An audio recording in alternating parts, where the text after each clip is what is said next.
പരിലസിച്ചിടും മധ്യേ 10,000 പേർകളിൽ പരമസുന്ദരനായ മണവാളനൊരുവൻ മാത്രം.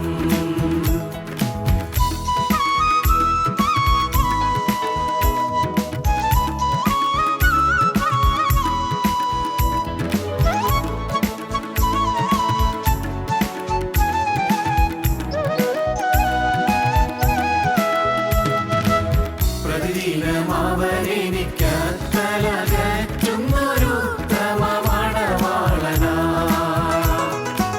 പ്രതിദിനം അവനെനിക്കത്തലകറ്റുന്നൊരുത്തമ മണവാളനാ. ഉത്തമ മണവാളനാ, ഉത്തമ മണവാളനാ. പരിലസിച്ചിടുന്നവൻ പരമമണ്ഡലങ്ങളിൽ പരിവാര സമന്വിതമായി. പരിലസിച്ചിടുന്നവൻ പരമമണ്ഡലങ്ങളിൽ പരിവാര സമന്വിതമായി. 10,000 പേർകളിൽ പരമസുന്ദരനായ മണവാളനൊരുവൻ മാത്രം. ഞങ്ങളും ക്രൂശിക്കപ്പെട്ട ക്രിസ്തുവിനെ പ്രസംഗിക്കുന്നു. ദൈവ തിരുനാമത്തിന് മഹത്വം ഉണ്ടാകട്ടെ. സംഖ്യാപുസ്തകം 24 അധ്യായം 9 വാക്യത്തിൻ്റെ ഒടുവിലത്തെ ഭാഗം നമുക്ക് വായിക്കാം. നിന്നെ അനുഗ്രഹിക്കുന്നവൻ അനുഗ്രഹിക്കപ്പെട്ടവൻ, നിന്നെ ശപിക്കുന്നവൻ ശപിക്കപ്പെട്ടവൻ.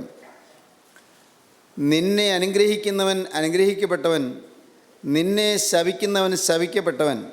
ശാപത്തെക്കുറിച്ചും അനുഗ്രഹത്തെക്കുറിച്ചും ദൈവത്തിൻ്റെ തിരുവചനത്തിൽ പറയുന്ന വളരെ ഗൗരവമേറിയ ഒരു വാക്യമാണിത്.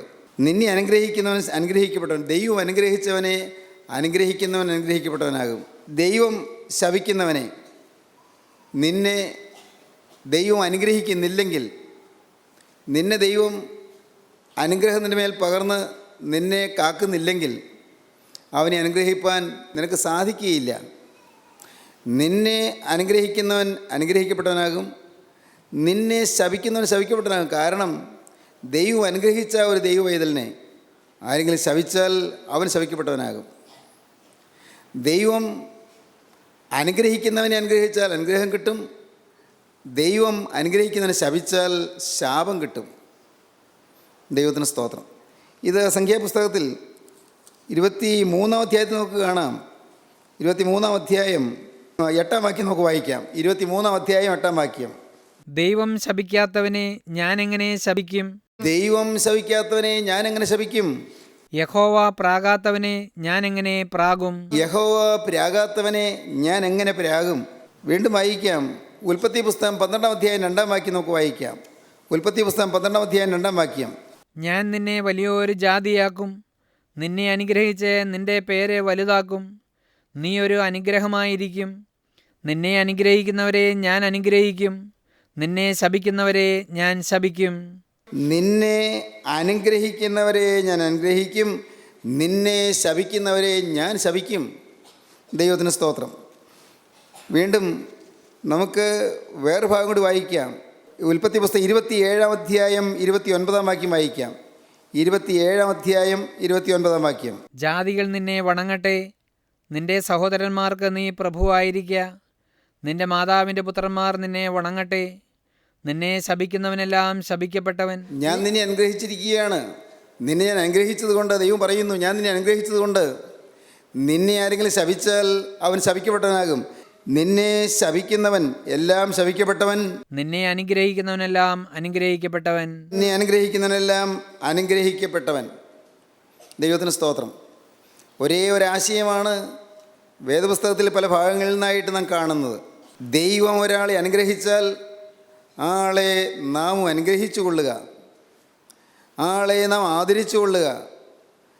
ആ ആളാകട്ടെ, കുടുംബമാകട്ടെ, ദേശമാകട്ടെ, സമൂഹമാകട്ടെ, ആ സമൂഹത്തെ, ആ ദേശത്തെ, ആ കുടുംബത്തെ, ആ വ്യക്തിയെ ദൈവം അനുഗ്രഹിച്ചവനെ നാം അനുഗ്രഹിച്ചു കൊള്ളുക.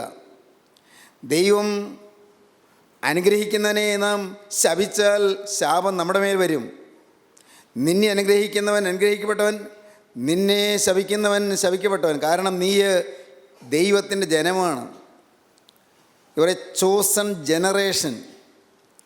നിങ്ങളോ അന്ധകാരത്തിൽ നിന്ന് അതിൻ്റെ അത്ഭുത പ്രകാശത്തിലേക്ക് നിങ്ങളെ വിളിച്ചവൻ്റെ സൽഗുണങ്ങളെ ഘോഷിപ്പാൻ തക്കവണ്ണം തിരഞ്ഞെടുക്കപ്പെട്ട ഒരു ജാതിയും രാജകീയ പുരോഹിത വർഗവും വിശുദ്ധ വംശവും സ്വന്ത ജനവുമാകുന്നു. സ്വന്ത ജനമാണ്, ദൈവത്തിൻ്റെ ജനമാണ്. അന്ധകാരത്തിൽ നിന്ന് അത്ഭുത പ്രകാശത്തിലേക്ക് നിങ്ങളെ വിളിച്ചവൻ്റെ സൽഗുണങ്ങളെ ഘോഷിപ്പാൻ തക്കവണ്ണം തിരഞ്ഞെടുക്കപ്പെട്ട ഒരു ജാതിയും രാജകീയ പുരോഹിത വർഗവും വിശുദ്ധ വംശവും സ്വന്ത ജനവുമാകുന്നു. ആ പദവി ദൈവം തൻ്റെ ജനത്തിന് നൽകിയിരിക്കുകയാണ്. ദൈവത്തെ സ്നേഹിക്കുന്നവർക്ക്, ദൈവവചനം അനുസരിക്കുന്നവർക്ക് ആ സൗഭാഗ്യ പദവി ദൈവം ദാനമായി തന്നിരിക്കുകയാണ്. ആ പദവിയുടെ പ്രത്യേകതയാണ് പറയുന്നത്. ദൈവം അനുഗ്രഹിച്ചിരിക്കുന്നു, അവരെ അനുഗ്രഹിക്കുന്നതിനെല്ലാം അനുഗ്രഹിക്കപ്പെട്ടവനായി തീരും. ദൈവം ആ സമൂഹത്തെ അല്ലെങ്കിൽ ആ ജാതിയെ അല്ലെങ്കിൽ ആ കുടുംബത്തെ അല്ലെങ്കിൽ ആ വ്യക്തിയെ ദൈവം അനുഗ്രഹിച്ചിരിക്കുന്ന സ്ഥിതിക്ക് ആരെങ്കിലും ആ വ്യക്തിയെയോ സമൂഹത്തെയോ ശപിച്ചാൽ അവൻ ശപിക്കപ്പെട്ടവനായി തീരുന്നു.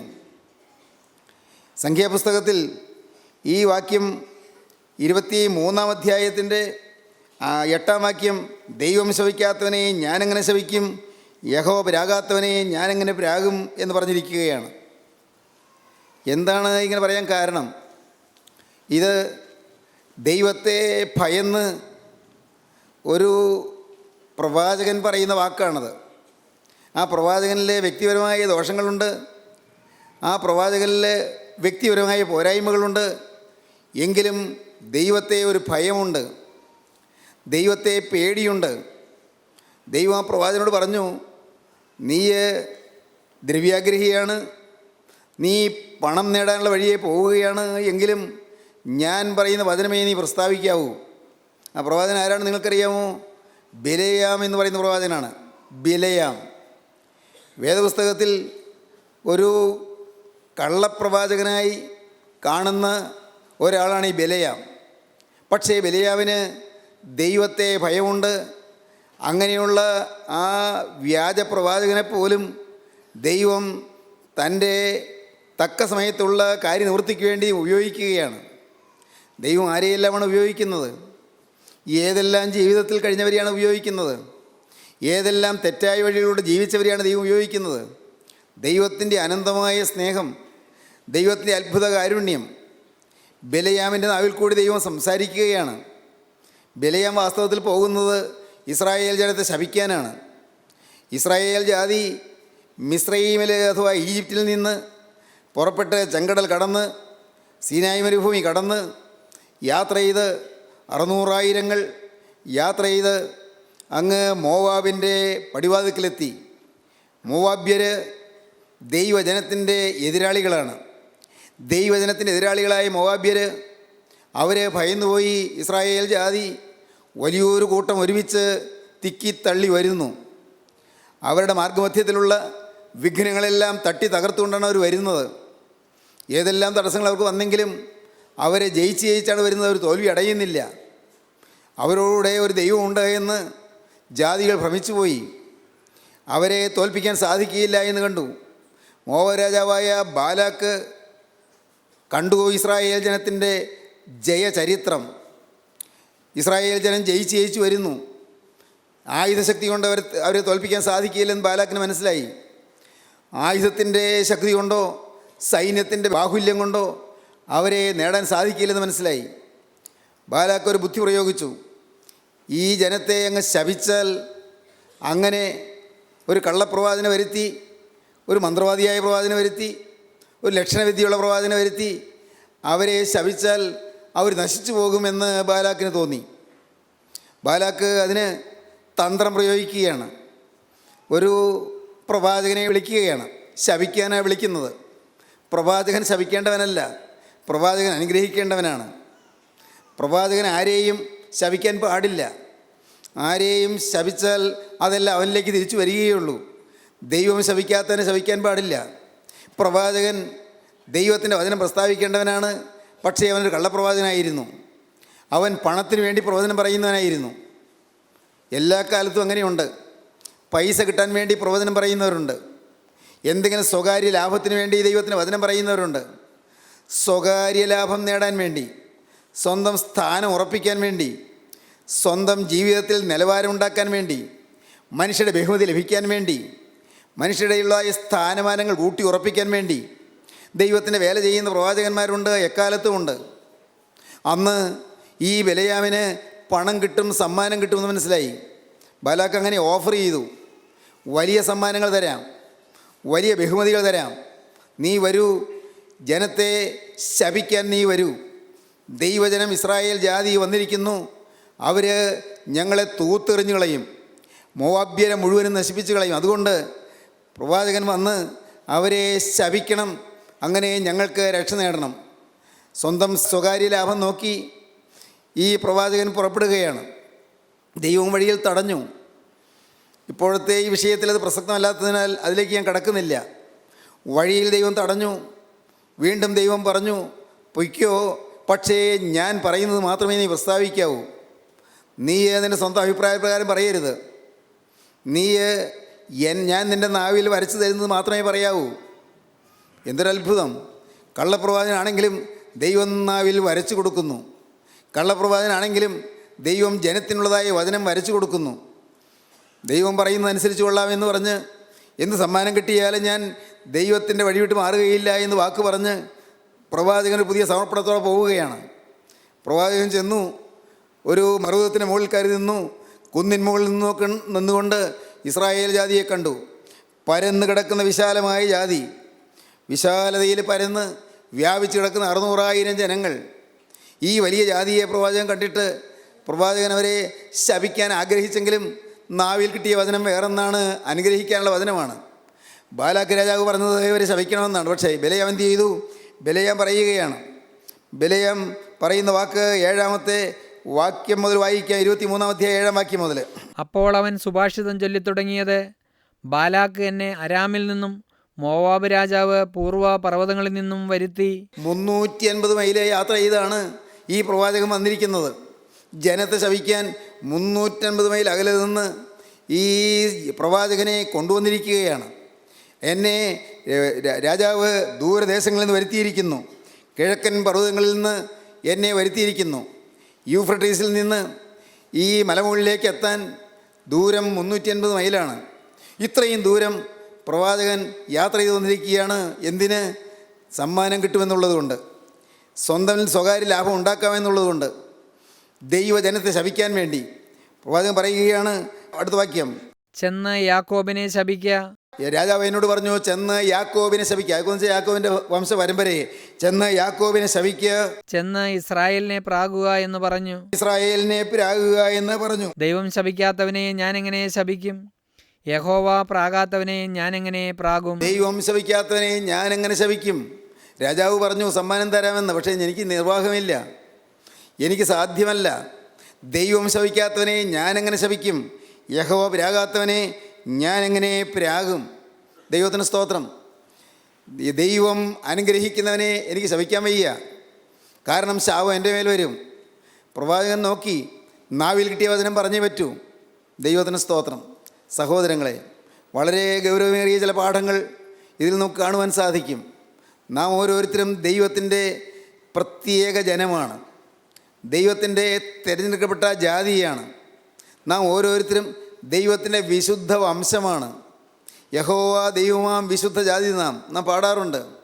നാം ദൈവത്തിൻ്റെ വകയാണ്, ദൈവത്തിൻ്റെ പ്രത്യേക വിഭാഗമാണ്, അനുഗ്രഹീതരായ വിഭാഗമാണ്. എന്തുകൊണ്ട്?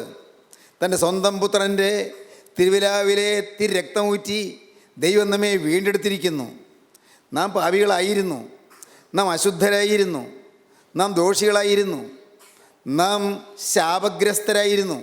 എന്നാൽ തൻ്റെ പുത്രനായ കർത്താവായ യേശുവിനെ നിത്യപിതാവ് കുരിശിൽ അർപ്പിക്കാൻ തിരുമനസ്സായത് മൂലം അവിടുന്ന് നമ്മെ ശാപത്തിൽ നിന്ന് വിലയ്ക്ക് വാങ്ങിയിരിക്കുന്നു. ഗലാത്യ ലേഖനം 3-ാം അധ്യായം വായിക്കുമ്പോൾ നമുക്ക് കാണാം, കുരിശിന്മേൽ തൂങ്ങുന്നവനെല്ലാം ശപിക്കപ്പെടണമെന്ന് എഴുതിയിരിക്കുന്ന പോലെ ക്രിസ്തു നമുക്ക് വേണ്ടി ശാപമായി തീർന്നു. ന്യായപ്രമാണത്തിൻ്റെ ശാപത്തിൽ നമ്മെ വിലയ്ക്ക് വാങ്ങി. ന്യായപ്രമാണത്തിൻ്റെ ശാപത്തിന് കീഴായിരുന്നു നാം ഓരോരുത്തരും.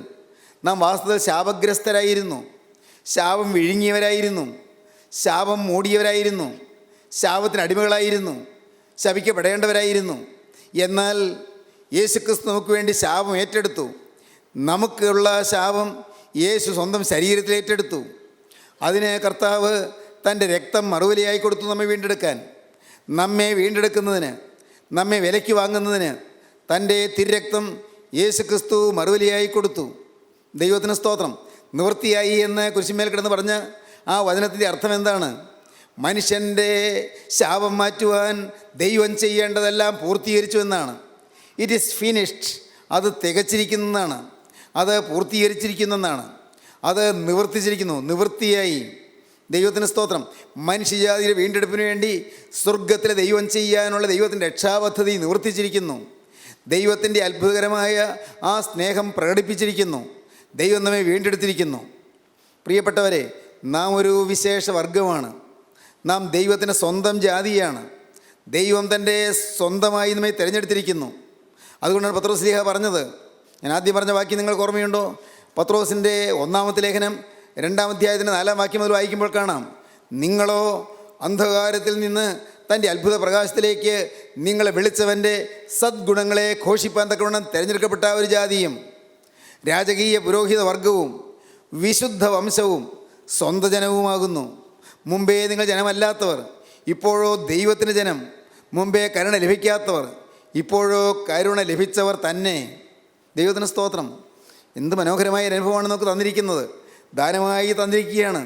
എഫേസ്യ ലേഖനം 2-ാം അധ്യായത്തിൽ അപ്പോസ്തലനായ പൗലോസ് പറയും, കൃപയാലത്രേ നിങ്ങൾ വിശ്വാസം മൂലം രക്ഷിക്കപ്പെട്ടിരിക്കുന്നത്. കൃപയാൽ നമ്മെ രക്ഷിച്ചു. നമ്മുടെ നീതി പ്രവൃത്തികൾ കൊണ്ടല്ല, നമ്മുടെ മനോഗുണ പ്രവൃത്തികൾ കൊണ്ടല്ല, നമ്മുടെ യാതൊരു മേന്മകൾ കൊണ്ടുമല്ല, നമ്മുടെ പ്രാർത്ഥന കൊണ്ടല്ല, നമ്മുടെ ജാഗരണം കൊണ്ടല്ല, നമ്മുടെ ആത്മതപനം കൊണ്ടല്ല, നമ്മുടെ ഉപവാസം കൊണ്ടല്ല. ഒന്നുമില്ല. ദൈവത്തിന് നമ്മോട് കരുണ തോന്നിയെന്ന് മാത്രം. ദൈവത്തിൻ്റെ കരുണയിൽ, ദൈവത്തിൻ്റെ കൃപയിൽ ദൈവം നമ്മെ സ്നേഹിച്ചു. എഫേസ്യ ലേഖനം 2-ാം അധ്യായം ആദ്യം മുതൽ വായിക്കാം. അതിക്രമങ്ങളിലും പാപങ്ങളിലും മരിച്ചവരായിരുന്നു നിങ്ങളെ അവൻ ഉയർപ്പിച്ചു. അതിക്രമങ്ങളാലും പാപങ്ങളാലും മരിച്ചവരായിരുന്ന നിങ്ങളെയും അവൻ ഉയർപ്പിച്ചു. പാപങ്ങളിലും അതിക്രമങ്ങളിലും നാം മരിച്ചു കിടന്നവരായിരുന്നു, പക്ഷേ നമുക്ക് ഉയർത്തെഴുന്നേൽപ്പ് തന്നു. അവയിൽ നിങ്ങൾ മുമ്പേ ഈ ലോകത്തിൻ്റെ കാലഗതിയെയും, ഈ അതിക്രമങ്ങളിലും പാപങ്ങളിലും നിങ്ങൾ മുൻപേ ഈ ലോകത്തിൻ്റെ കാലഗതി അനുസരിച്ച് നടന്നവരാണ്. ആകാശത്തിലെ അധികാരത്തിനും അനുസരണക്കേടിൻ്റെ മക്കളിൽ ഇപ്പോൾ വ്യാപരിക്കുന്ന ആത്മാവിനും അധിപതിയായവനെയും അനുസരിച്ച് നടന്നു. നിങ്ങൾ പിശാചിനനുസരിച്ച് നടന്നവരാണ്. അതിക്രമങ്ങളിലും പാപങ്ങളിലും മരിച്ചു കിടന്നപ്പോൾ നിങ്ങൾ സാത്താനി അനുസരിച്ച് നടന്നവരാണ്. അവരുടെ ഇടയിൽ നാം എല്ലാവരും മുമ്പേ നമ്മുടെ ജഡമോഹങ്ങളിൽ നടന്ന്, അതിക്രമങ്ങളിലും പാപങ്ങളിലും മരിച്ചു കിടന്നപ്പോൾ മുമ്പേ നാം നമ്മുടെ ജഡമോഹങ്ങളിൽ നടന്നവരാണ്. ജഡത്തിനും മനോവികാരങ്ങൾക്കും ഇഷ്ടമായത് ചെയ്തുകൊണ്ട്, ജഡത്തിനും മനോവികാരങ്ങൾക്കും ഇഷ്ടമായത് ചെയ്തുകൊണ്ട് തോന്നിയതുപോലെ ജീവിച്ചവരാണ്. മറ്റുള്ളവരെ പോലെ പ്രകൃതിയാൽ കോപത്തിൻ്റെ മക്കളായിരുന്നു. സ്വഭാവപ്രകാരം പ്രകൃതിയാൽ കോപത്തിൻ്റെ മക്കളായിരുന്നു. നാം വാസ്തവത്തിൽ ദൈവകോപത്തിന് ഇരയായി തീരേണ്ടവരായിരുന്നു.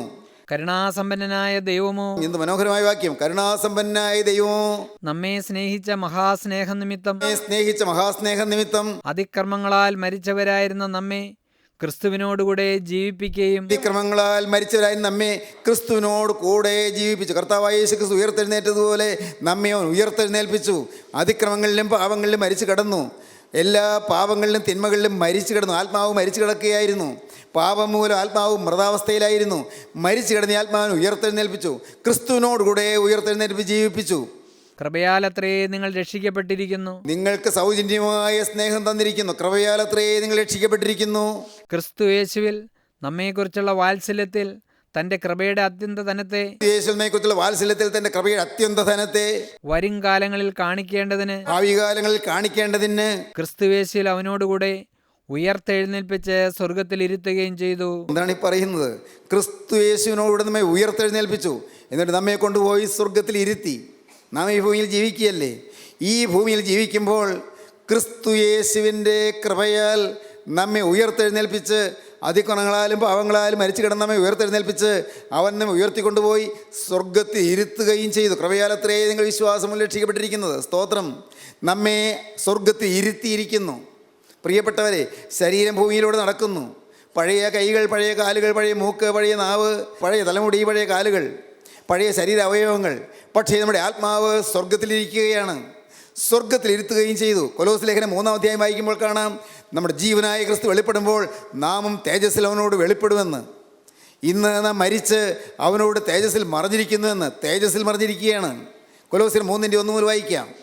ആകയാൽ നിങ്ങൾ ക്രിസ്തുവിനോടുകൂടെ ഉയർത്തെഴുന്നേറ്റിരിക്കുന്നു എങ്കിൽ ആകയാൽ നിങ്ങൾ ക്രിസ്തുവിനോട് ഉയർത്തെഴുന്നേറ്റിരിക്കുന്നുവെങ്കിൽ ക്രിസ്തു ദൈവത്തിന്റെ വലത്തുഭാഗത്ത് ഇരിക്കുന്നിടമായ ക്രിസ്തു ദൈവത്തിന്റെ വലത്തുഭാഗത്തിരിക്കുന്നതുമായ ഉയരത്തിലുള്ളത് അന്വേഷിപ്പിൻ. ഉയരത്തിലുള്ളത് അന്വേഷിപ്പീൻ. ഭൂമിയിലുള്ളതല്ല, ഉയരത്തിലുള്ളത് തന്നെ ചിന്തിപ്പിൻ.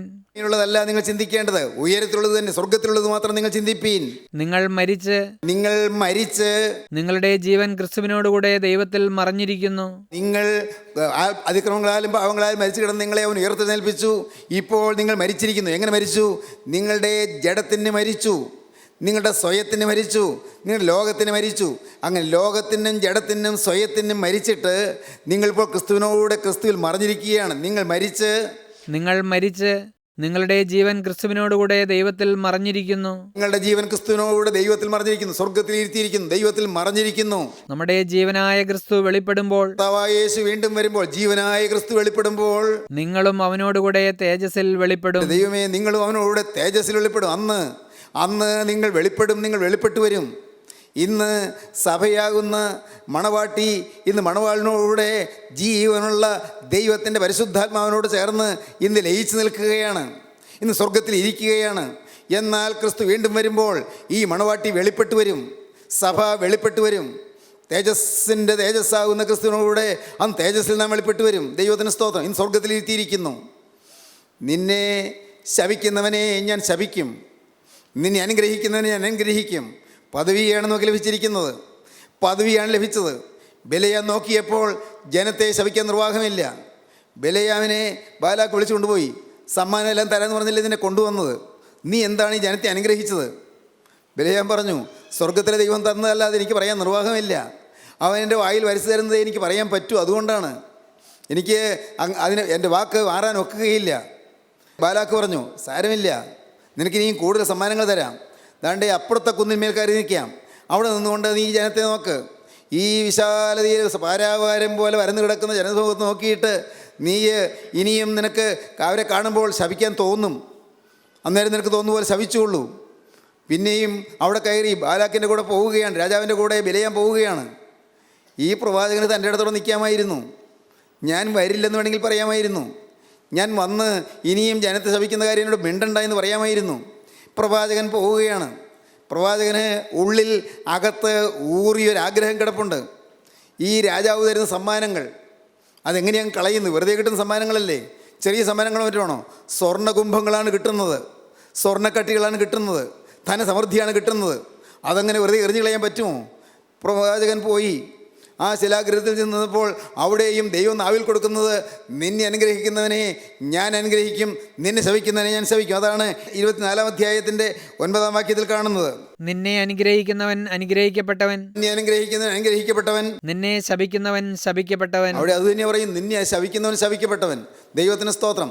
വർഷങ്ങൾക്ക് മുൻപ് അബ്രഹാമിന് ദൈവം ഒരു വാക്ക് കൊടുത്തു, ഇത് തന്നെ, നിന്നെ അനുഗ്രഹിക്കുന്നവനെ ഞാൻ അനുഗ്രഹിക്കും, നിന്നെ ശപിക്കുന്നവനെ ഞാൻ ശപിക്കുമെന്ന്. അത് കഴിഞ്ഞ് ഇസ്ഹാക്ക് യാക്കോബിനെ അനുഗ്രഹിച്ചപ്പോൾ പറഞ്ഞു, നിന്നെ അനുഗ്രഹിക്കുന്നവൻ അനുഗ്രഹിക്കപ്പെട്ടവൻ, നിന്നെ ശപിക്കുന്നവൻ ശപിക്കപ്പെട്ടവനെന്ന്. വാഗ്ദത്തങ്ങൾ പുതുക്കി കിട്ടുകയാണ്. സഹോദരങ്ങളെ, നാം ഒരു അനുഗ്രഹീത സമൂഹമാണ്. നാം ക്രിസ്തുവിൻ്റെ രക്തത്തെ വിലയ്ക്ക് വാങ്ങപ്പെട്ടവരാണ്. നാം ക്രിസ്തുവിൻ്റെ സ്വന്തം ജാതിയാണ്. നാം ദൈവജനമാണ്. ദൈവത്തിന് സ്തോത്രം. ചോസൺ ജനറേഷൻ, തിരഞ്ഞെടുക്കപ്പെട്ട ജാതിയാണ്. നാം ഒരു റോയൽ പ്രീസ്റ്റ്ഹുഡാണ്, രാജകീയ പുരോഹിത വർഗമാണ്. അതുകൊണ്ട് സഹോദരങ്ങളെ, നമുക്കൊരു പദവിയുണ്ട്. ഈ പദവി നാം കളയരുത്. നമുക്ക് ലഭിച്ചിരിക്കുന്ന പദവി നാം നഷ്ടപ്പെടുത്തരുത്. നാം ആരെല്ലാം നമ്മെ അധിക്ഷേപിച്ചാലും, ആരെല്ലാം നമ്മെ ക്രൂശിച്ചാലും, ക്രൂശിന്മേൽ കിടന്ന് പിടയേണ്ടി വന്നാലും, നമ്മുടെ യേശു കാണിച്ചു തന്ന മാതൃകയാണ് നമുക്കുള്ളത്. കുരിശിൽ കിടന്ന് പിടയുന്നു, കന്നത്ത് അടിക്കുന്നു, മുഖത്ത് തുപ്പുന്നു, മുഖത്തുനിന്ന് രോമങ്ങൾ പിഴുത് വലിച്ചെടുക്കുന്നു, രോമകൂപങ്ങളിൽ രക്തം തുളിച്ചു വരുന്നു, ശിരസിൽ മുൾമുടി വയ്ക്കുന്നു, ആഞ്ഞാഞ്ഞടിച്ച് മുൾമുടി തലയിലേക്ക് അടിച്ച് ചേർക്കുന്നു. മുൾമുടി അടിച്ച് ചേർക്കുമ്പോൾ ചോര തലയിൽ തെറിച്ചുകൊണ്ടിരിക്കുന്നു. മുള്ളിൻ്റെ അറ്റം കണ്ണിൽ വന്ന് അതിൻ്റെ മുന കാണുന്നു. ആ മുനയിൽ കൂടി രക്തം തുള്ളിയായി കവിളിലേക്ക് വീഴുന്നു. വിയർപ്പും രക്തവും കൂടി ഒഴുകുന്നു. ആക്ഷേപം സഹിക്കുന്നു. കുരിശിന്മേൽ അർദ്ധനഗ്നനായി കിടക്കുന്നു. നഗ്നനായി കുരിശിന്മേൽ കിടക്കുന്ന യേശു, ത്യാഗത്തിൻ്റെ പ്രതീകമായ യേശു. നാമും ഈ വഴിയാണ് പോകുന്നത്. ആക്ഷേപത്തിൻ്റെ വഴി, തെറ്റിദ്ധാരണയുടെ വഴി, കുറ്റാരോപണത്തിൻ്റെ വഴി. പ്രിയപ്പെട്ടവരെ, നിങ്ങൾക്ക് അറിഞ്ഞുകൂടെ, യേശുവിനെ അന്ന് കുറ്റാരോപണം നടത്തി. ദേവാലയം പൊളിച്ച് 3 നാൾ കൊണ്ട് പണിയുന്നു എന്ന് പറഞ്ഞില്ലേ എന്നാണ് ചോദിച്ചത്. ഈ യെരൂശലേം ദേവാലയം അനേക വർഷങ്ങൾ കൊണ്ട് പണിതായി ദേവാലയം, നീ 3 ദിവസം കൊണ്ട് അത് പുതുക്കി പണിയുമെന്ന് പറയുന്നു, പൊളിച്ചു കളയുമെന്ന് പറയുന്നു, പുതുക്കി പണിയുമെന്ന് പറയുന്നു. യേശു പറഞ്ഞതവർക്ക് മനസ്സിലായില്ല. തൻ്റെ സ്വന്തം ശരീരമാകുന്ന ദൈവാലയത്തെക്കുറിച്ചാണ് പറഞ്ഞതെന്ന് അവർക്ക് മനസ്സിലായില്ല. നിങ്ങളെന്നെ ക്രൂശിച്ചാൽ ഞാൻ 3-ാം നാൾ ഉയർത്തെഴുന്നേൽക്കുമെന്നാണ് പറഞ്ഞതെന്ന് അവർക്ക് മനസ്സിലായില്ല. ദേവാലയം പൊളിച്ചു കളയുമെന്ന് പറഞ്ഞു. ദേവാലയം പൊളിക്കാൻ വിപ്ലവകരമായ മുദ്രാവാക്യം മുഴക്കിയെന്നവർ പറഞ്ഞു. യേശു വിപ്ലവകാരിയല്ല. ദൈവത്തിന് സ്തോത്രം. യേശുവിൻ്റെ വിപ്ലവം എന്താണ്? ഹൃദയത്തിലുള്ള സ്നേഹത്തിൻ്റെ വിപ്ലവമാണ്, ഹൃദയത്തിലുള്ള സമാധാനത്തിൻ്റെ വിപ്ലവമാണ്. യേശു വിപ്ലവകാരിയല്ല. യേശു ബഹളം ഉണ്ടാക്കുന്നവനല്ല. യേശു റെബല്യൻ ഉണ്ടാക്കുന്നവനല്ല. യേശു മത്സരം ഉണ്ടാക്കുന്നവനല്ല. യേശു സ്നേഹിക്കാൻ പഠിപ്പിക്കുന്നവനാണ്. സ്നേഹത്തിൻ്റെ വിപ്ലവം, മനുഷ്യഹൃദയങ്ങളിൽ സ്നേഹത്തിന് സാമ്രാജ്യം സ്ഥാപിക്കുന്ന അത്ഭുതകരമായ സ്വർഗീയ വിപ്ലവമാണ് യേശു പ്രോദ്ഘാടനം ചെയ്തത്. ദൈവത്തിന് സ്തോത്രം. സഹോദരങ്ങളെ, ആ യേശുവിൻ്റെ വഴിയെ പോകാൻ നമുക്ക് മനസ്സുണ്ടോ എന്നാണ് ചോദ്യം. ശാപങ്ങൾ മാറിപ്പോകും, അനുഗ്രഹം പെരുകി വരും, സ്വർഗ്ഗ സന്തോഷം തമ്മിൽ നിറയും, സമാധാനം തമ്മിൽ തിങ്ങും, നാം വിശ്വാസ വീരന്മാരായി തീരും. പ്രിയപ്പെട്ടവരെ, നിങ്ങൾക്ക് ആഗ്രഹമുണ്ടോ കുരിശിൻ്റെ പാതയിൽ കൂടെ പോകുവാൻ, കുരിശിൻ്റെ വഴി സ്വീകരിപ്പാൻ? കുരിശിൽ മരിച്ച ക്രിസ്തുവിനെ രക്ഷകനും കർത്താവുമായി സ്വീകരിച്ച് ഒരു പുതിയ ജീവിതം തുടങ്ങാൻ നിങ്ങൾക്ക് ആഗ്രഹമുണ്ടോ? അവൻ നമ്മെ അതിക്രമങ്ങളിൽ നിന്ന് ഉദ്ധരിക്കും, അവൻ നമ്മെ പാപങ്ങളിൽ നിന്ന് ഉയർത്തെഴുന്നേൽപ്പിക്കും, അവൻ നമുക്ക് പുതിയ ജീവൻ തരും, അവൻ നമ്മെ സ്വർഗ്ഗത്തിലിരുത്തും. നമുക്ക് സമർപ്പിക്കാം, നമുക്ക് പ്രാർത്ഥിക്കാം. കാരുണ്യവാനേ, മഹാപരിശുദ്ധനായ ഞങ്ങളുടെ സ്വർഗീയ പിതാവേ, അനുഗ്രഹീത സന്ദേശത്തിനായി ഞങ്ങളിതിനെ സ്തുതിക്കുന്നു, ഞങ്ങളിതിനെ സ്തോത്രം ചെയ്യുന്നു. നാഥ, ഈ വചനം കേട്ട് എല്ലാവരെയും അനുഗ്രഹിക്കണമേ, എല്ലാവരുടെ മേലും തൃക്കരം വയ്ക്കണമേ, എല്ലാവരെയും എൻ്റെ നാഥൻ്റെ കൃപയിൽ പരിപാലിക്കണമേ, അവിടുത്തെ രണ്ടാമത്തോടു വേണ്ടി ഒരുക്കണമേ. യേശു ക്രിസ്തുവിൻ്റെ സ്നേഹം നിറഞ്ഞ നാമത്തിൽ തന്നെ. ആമീൻ. ഹല്ലേലൂയ.